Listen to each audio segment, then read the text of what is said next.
Jamaah. Yeay. Oh jamaah.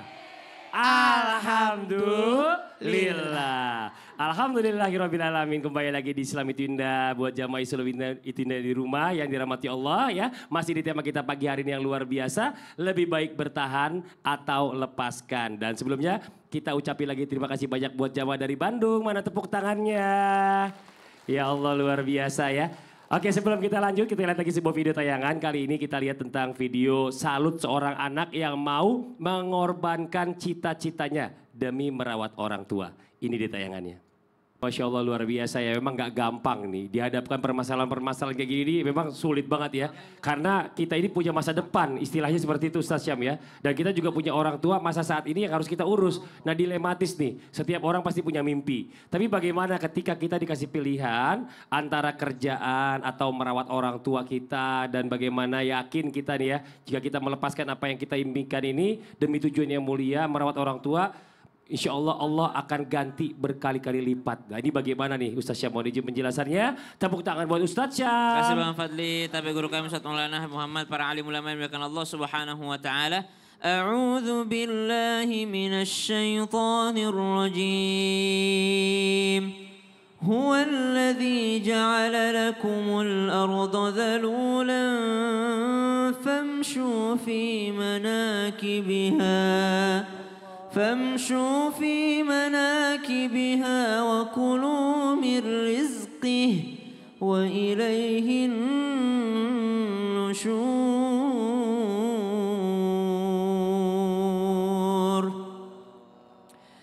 Engkau menabrak aturan Allah untuk mendapatkan materi itu tidak akan sedikit pun menggeser jatah rizkimu di atas dunia ini. Jadi memang segitu sudah.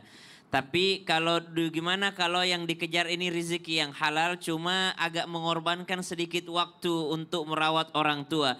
Maka diusahakan yang mana yang menjadi prioritas.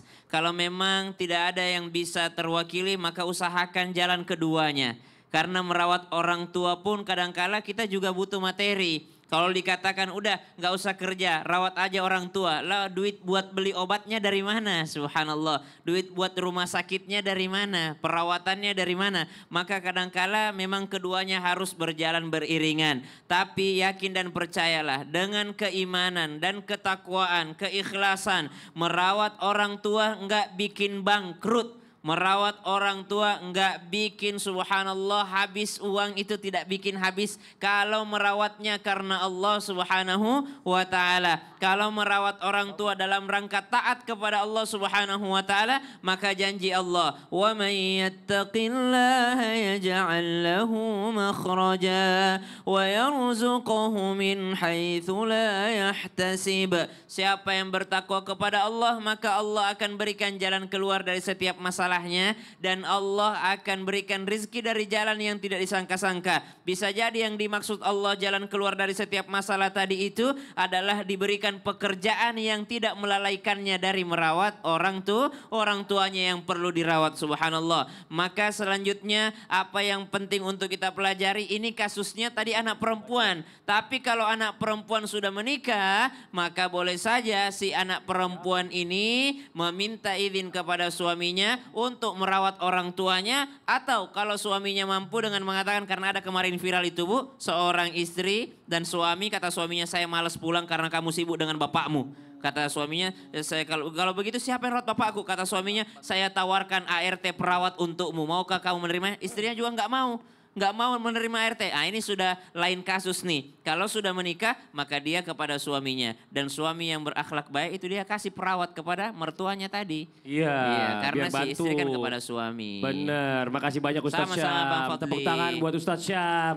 Jadi intinya semua permasalahan itu sebenarnya ada solusinya. Cuma masalahnya kadang-kadang kita nggak mau ngorbanin uang atau apa gitu ya. Untuk memberikan solusi yang terbaik. Oke sekarang kita panggil lagi guru kita Habib Muhammad Syahab. Habib boleh maju ke depan Bib. Tepuk tangan buat Habib Muhammad Syahab. Nah ini Bib nih, dilematis tentang wanita yang wanita karir ya, wanita karir. Dia sebelum menikah ini udah kerja, bertahun-tahun dia udah bekerja. Oke. Pada saat dia menikah ya kan dia dihadapkan pilihan yang mungkin membingungkan buat dia. Karena dia biasa kerja, terus dia disuruh pilih jadi ibu rumah tangga. Sedangkan buat dia ibu rumah tangga ini biasa kerja, stres akhirnya kan di rumah terus. Nah ini bagaimana? Padahal kalau di luar juga kan sebenarnya dia lumayan nih. Bisa menambah-nambah penghasilan suaminya, buat kebahagiaan rumah tangga. Nah ini apa yang harus dilakukan Beb? Silakan, Fadol. Tepuk tangan buat Habib Muhammad Syahab. Hukum wanita kerja. Ada orang yang kerja sebelum nikah, ada orang yang kerja setelah nikah. Apabila seorang perempuan dia sudah bekerja, kemudian dia menikah, bagaimana hukumnya? Dia tidak harus berhenti kecuali memang suami mengatakan sudah berhenti saja, semua nafkah saya yang jamin lebih dari apa yang dia dapatkan dalam kerjaannya. Maka diperbolehkan. Tapi kalau dia tidak mau berhenti juga diperbolehkan. Suami tidak boleh memaksa. Kalaupun mau memaksa yang penting dia menjamin kehidupan istri tersebut. Kemudian apabila setelah menikah bagaimana? Apabila kerja setelah menikah itu wajib izin. Wajib izin dengan suami. Apabila suami mengizinkan maka boleh dia kerja. Yang penting intinya bisa menjaga harga diri, iffah. Sebagai rumah tangga atau sebagai perempuan bisa menjaga auratnya, silahkan dia kerja dan mendapat izin daripada suami. Apabila suami sudah tidak bisa memberikan nafkah, kemudian tidak sanggup memberikan nafkah, apakah istri boleh keluar mencari nafkah untuk sekedar makan? Apabila sampai kelaparan boleh dia keluar mencari nafkah walaupun tanpa izin suaminya. Kalau sudah sampai menjurus kepada kelaparan. Intinya Masya Allah. Sekarang dilema, dia kerja atau tidak dilihat. Bagaimana kesibukannya. Ibu rumah tangga itu sebenarnya apabila nih, jangan juga salah mengerti, oh enak kalau ada punya uang. Itu pun kalau suami mampu memberikan nafkah. Walaupun tidak sebesar apa yang dihasilkan dalam kerjaannya, maka alangkah bagusnya seorang istri itu di rumah bisa merawat rumah tangga, merawat anak-anaknya. Seperti kata guru kita Ustadz Maulana, ibu itu adalah gurunya. Ya, ibu itu adalah guru daripada suami rumah tersebut. Sekolahnya. Suami adalah kepala sekolahnya. Jadi alangkah bagusnya memang seorang ibu dan dia terjaga. Bukan berarti orang yang di luar sana itu tidak terjaga. Kalau dia mampu menjaga dirinya, bagus dia kerja dan diniatkan untuk rumah tangganya. Jadi nggak perlu juga dilema, oh nanti bingung bagaimana, bosan di rumah. Banyak hal yang bisa kita lakukan di rumah. Membaca Al-Quran, memperbanyak sholat sunnah, merawat anak-anaknya sehingga jangan juga pikiran kita tuh diarahkan hal yang bosan. Kita dulu nih, sugesti kita tuh mengatakan kita bosan. Sebenarnya banyak hal yang bisa kita lakukan di dalam rumah tangga. Banyak ya, ngurus anak aja kadang-kadang gak berasa udah sore tahu-tahu gitu ya. Makasih banyak Habib. Tepuk tangan buat Habib Muhammad Syahab. Masya Allah. Kita lanjut lagi sekarang waktunya kita memberikan kesempatan kembali buat jamaah bertanya sama guru-guru kita. Tapi sebelumnya kita kembali dulu ke segmen Tanya Dong Ustadz. Kami semua tanya dong Ustadz. Oke, yang mau bertanya boleh silakan angkat tangannya. Masya Allah. Oke, Ustadz Maulana, Ustadz Syam boleh maju ke depan. Silakan Bu. Assalamualaikum warahmatullahi wabarakatuh. Waalaikumsalam warahmatullahi wabarakatuh. Perkenalkan, nama saya Ratna dari Majelis Taklim Hikmatul Hidayah, Bojongkoneng, Bandung. Tepuk tangan buat Ibu Ratna. Ibu Ratna, pertanyaannya. Tanya dong Ustadz. Iya dong Ibu, Masya Allah. Saya mau nanya ke Ustadz Maulana sama Ustadz Syam. Ya. Ustadz, ada pasangan suami istri diberi ujian. Ujiannya itu ujian finansial dan selalu bertengkar. Sampai terlilit hutang ya dan selalu bertengkar. Apakah harus bertahan atau lepaskan? Oh Masya Allah. Terus itu aja? Ada lagi? Itu aja Ustadz, mohon penjelasannya. Ya padahal kan yang namanya menikah itu ada rezekinya lagi sendiri harusnya gitu ya. Cuma gara-gara duit bingung pilihan lepaskan atau bertahan. Nggak gitu juga kali harusnya Ustadz Syam ya. Boleh jadi Ustadz Syam dijawab deh. Baik, bismillahirrahmanirrahim. Nafkah itu atau ekonomi itu adalah salah satu faktor yang ternyata di dalam sigat takrir disebutkan boleh untuk melakukan perpisahan. Maksudnya adalah kalau memang terlilit hutang, kemudian faktor ekonomi yang membuat suami tidak lagi menafkahi istrinya, ada jangka waktunya dan istrinya tidak ridho, maka itu adalah salah satu alasan seorang istri boleh melepaskan daripada ikatan pernikahan tersebut. Tapi sangat tidak etis kalau pernikahan sudah berjalan 20 tahun, kesulitan ekonominya baru 2 tahun, 18 tahunnya diservis luar biasa sama suaminya. Giliran 2 tahun susah ekonominya sudah minta cerai, minta cerai, minta cerai. Subhanallah. Maka kalau dikatakan lebih baik mana bertahan ataupun lepaskan, tentu saja senantiasa lebih baik bertahan dalam rumah tangga itu. Kenapa? Karena ada ibadah di dalamnya, ada pahala di dalamnya. Cuman kalau sekarang bicara hutang, banyak jenis hutang sekarang. Khawatirnya hutang yang dimaksud adalah hutang karena pinjol dan judol. Nah ini sudah berbahaya nih fasenya nih. Sudah bukan lagi kesusahan finansial biasa. Masuk sudah ranah hukum dan berbahaya.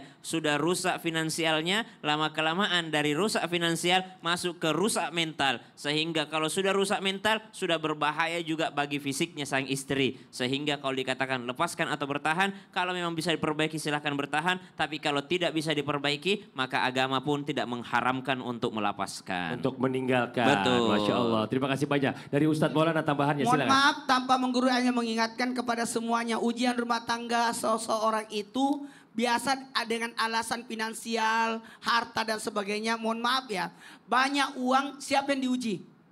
Suami. Kurang uang? Istri. Jadi banyak sedikit pun jadi ujian sebenarnya. Jadi tinggal kita bagaimana bersyukur, bersifat qanaah, ya mengelola keuangan. Makanya betul, nafkah itu harus diatur. Yang mana porsi-porsinya, yang siapa bagaimana pelaksanaannya. Itu yang paling penting. Dan mohon maaf, janganlah kalau gara-gara materi, aduh janganlah, bertahanlah. Kalau ada suaminya agak kurang uangnya, dukunglah, doainlah, bantulah, atur komunikasi dengan baik. Jangan langsung diceraikan. Ada namanya ada uang, abang disayang. Tidak ada uang, abang jangan, kasihan. Pernikahan itu susah senang sama-sama. Jadi mohon maaf, sebaiknya susah senang sama-sama. Masya Allah. Ya, terima Jangan kasih. gara-gara nggak ada uang. Gimana kalau dia diputusin, di PHK terus diceraikan lagi dari istrinya? Nauzubillah min Jangan, dzalik. kasihan. Iya, makasih banyak Ibu Ratna pertanyaannya. makasih, Pak Ustadz. Masya Allah. Tepuk tangan buat Ibu Ratna. Masya Allah. Lanjut lagi kita. Habib Muhammad Syawab boleh maju ke depan. Sekarang kita satu lagi kasih kesempatan yang mau bertanya. Silakan angkat tangannya. Yang mana? Oh sebelah sini. Ibu, mohon izin Ibu. Boleh maju ke depan. Ibu silakan. Maaf. Punten sebelah sini Ibu ya. Silakan perkenalkan dirinya Ibu. Assalamualaikum warahmatullahi taala wabarakatuh. Waalaikumsalam warahmatullahi wabarakatuh. Perkenalkan Ustadz, nama saya Lia. Siapa, Bu? Lia. Ibu Lia. Lia dari Kampung Ranca Panjang, Desa Sukamulya, Kecamatan Ranca Ekek, Pak Ustadz. Oke, tepuk tangan buat Ibu Lia. Tanya dong Ustadz. Boleh Ibu. Selama ini kita bekerja mati-matian sampai bingung mengejar apa sih? Oh gitu. Tapi Terus? apakah kita sengaja bekerja mati-matian karena takut miskin? Oke. Atau karena belum percaya bahwa Allah Maha Memberi? Oh, Tolong gitu. dijelaskan Ustadz. Ya. Harus kerja mati-matian. Kenapa sih kita harus kerja mati-matian? Kan Allah udah ngatur semua rezeki kita. Oh, kita gak percaya sama Allah. Gitu ya mungkin ya kurang lebih ya. Bagaimana di Bib nih? Silakan Bib. Itulah keimanan kita kepada Allah Subhanahu wa taala. Hatim Al-Asam alaihi rahmatullah, beliau ditanya, "Ya Hatim, wahai Imam, bagaimana kok kau ini santai dalam kehidupanmu tentang rezeki?" Maka beliau mengatakan, "Alimtu anna rizki la ya'kuluhu ghairi fatma'annat bihi nafsi." Aku tahu kalau memang itu rezeki buatku memang sudah diputuskan oleh Allah Subhanahu wa taala, la ya'kuluhu ghairi. Tidak ada yang bisa mengambil dariku. Kalau memang sudah diputuskan, kita mau mati bagaimanapun, kalau sudah ketentunya 2.000 ya 2.000. Ada orang yang subhanallah cuma tanda tangan doang 2 miliar. Oh ya Masya Allah. Ya Ustadz Maulana tanda tangan doang kan Amin, ya misalnya Allah, amin. seperti itu Nanti misalnya. kan jual tanah. Iya. Artinya Masya Allah, buat apa kita mati-matian mencari kerja? Orang itu maksudnya mati-matian itu ibadah kepada Allah Subhanahu wa taala. Makanya orang yang mengenal kata Imam Ali bin Abi Thalib, man arafa dunya farafadaha. Orang yang kenal kepada dunia, repotnya hidup di dunia itu dia tolak dunia. Artinya santai buat dunia. Tapi kalau buat akhirat dia harus dahulukan. Waman arafal akhirah fatalabaha. Makanya orang yang kenal kepada akhirat dia cari itu akhirat. Jadi orang yang kerja mati-matian boleh, bukan nggak boleh. Tapi kalau niatnya takut miskin juga nggak boleh. Niatnya karena Allah Subhanahu wa taala, kemiskinan atau kaya itu kembalikan lagi semua takdir dari Allah Subhanahu wa taala. Jadi kita lebih memilih untuk tinggal bersama Allah daripada dunia. Ngejar dunia itu akan sampah, dunia itu akan dimusnahkan, fana oleh Allah Subhanahu wa taala. Maksudnya kita kejar akhirat yang tinggal kepada Allah. Tapi bukan juga mengatakan orang yang kejar mati-matian itu salah, tidak. Yang penting niatnya bukan hanya karena dunia saja, tapi karena Allah Subhanahu wa taala. Masya Allah. Ditambahkan Ustadz Maulana silakan. Bisa pinjam cincinnya sebentar, Bib? Boleh, Bib. Bagus banget. Dipinjam kan? Dengerin. Boleh nggak kita kerja supaya takut miskin? Bukannya sudah diatur. Ketahuilah, kita harus kaya. Nggak ada tepuk tangan nih. Harus kaya. Bisa nggak bangun masjid tanpa ada uang? Nggak bisa. Bisa nggak berangkat umroh? Nggak bisa. Bisa nggak ngeluarin zakat? Nggak bisa. Jadi kalau berbicara tentang bekerja, justru bekerja itu ibadah. Jangan cuma berkata, maaf ya, sholat, zakat, ini. Bekerja pun ibadah itu perintah. Tidak ada nabi pengangguran. Mana mungkin cincin ini ada di sini kalau tidak diusahakan. Nah, Iya. benar. Nanti lupa Ustaz, maaf. Iya, mau balikin dulu deh. Iya. Aduh, agak repot ini urusan cincin. Jadi gini, jadi buat kita semuanya, ada orang bekerja supaya dia tidak menjadi pengemis. Oh, Masya Allah. Iya. Ada orang bekerja untuk memenuhi kebutuhan dirinya. Ada orang bekerja untuk membantu sesama. Dan ada orang bekerja untuk membantu agama. Masya Allah. Gitu Ibu ya. Ibu terima kasih banyak, pertanyaannya bagus banget. Ya. Terima kasih, Ustaz. Oke Ibu di sini aja. Buat jamaah yang di rumah, Ibu sini aja dulu. Ya. Ya yang di rumah jangan kemana-mana. Setelah ini kita lanjutkan lagi pembahasan kita tentang lebih baik bertahan atau lepaskan. Tetap di Islam itu indah. Jamaah. Oh jamaah. Alhamdulillah.